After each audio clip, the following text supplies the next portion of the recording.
என்ன பாக்கணும் சொல்லிக்கலாம்ல? ஆமா சார், ஒரு முக்கியமான விஷயம் சார். என்ன விஷயம்? நான் பாட்டுக்கு செவனேன்னு இருந்தேன். 6 மாசத்துக்கு முன்னால ஒருத்தர் வந்து கிணறு வெட்டுறதுக்கு லோன் வாங்கி தரவான்னு கூட்டி போனேன். நான் அவன் கூட லோன் அடிச்சுட்டு போனேன். ஒரு 60,000 ரூபாய் ஓகே பண்ணி கையில கொடுத்தாங்க. கூடவே இவ்வளவு லென்த்ல ஒரு லிஸ்ட் ஒண்ணு கொடுத்தாங்க சார். என்ன லிஸ்ட்? பேங்க் மேனேஜர் இருந்து ஆபீஸ் டீம் வரைக்கும் யாராருக்கு எவ்வளவு லஞ்சம் கொடுக்கணுங்கிற லிஸ்ட். எவ்வளவு தெரியுமா? 45,000 ரூபாய்.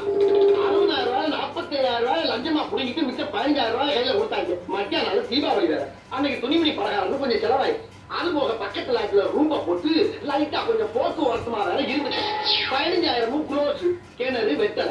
1 மாசம் கழிச்சு வெட்டின கிணற பார்வையற்காக கவர்மெண்ட்ல இருந்து ஆபீசர் வராருன்னு ஒரு போன் வந்துச்சு.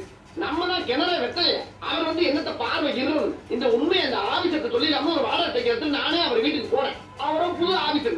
தம்பி, நான் டெல்லி பிறப்பிட்டேன், உன்னை பேசுறதுக்கு நேரம் கிடையாது, ஷார்ட்டா ஒரு ரூட்டை சொல்றேன் கேட்டுக்கேன்னாரு. என்ன சொன்னாரு? தம்பி, நீ கிணறு வெட்டிட்ட, அதை 2 நாளா பாத்துட்டேன் அப்படின்னு ஒரு சர்டிபிகேட் என் கையெழுத்த போட்டு தரேன், எனக்கு ஒரு 2,000 ரூபாய் கை செலவு கொடுன்னு கேட்டேன். நான் அவனுக்கு லஞ்சத்தை கொடுத்து அந்த பேப்பரை வாங்கி வீட்டை விட்டு பத்திரமா மறைச்சு வச்சிருக்கேன். இப்ப என்னன்னா, ஏன்னா நீ கிணறு வெட்ட லோனை வாங்கிட்டு இன்ன வரைக்கும் டியூ கட்ட மாட்டேங்க, உன்னை அரசு பண்ண போறேன்னு நோட்டு செலுத்த கேட்டான். என்ன பண்ணலாம்? அப்படி கேளுங்க.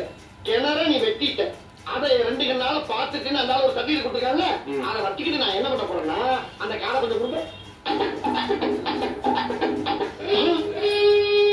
வாங்க.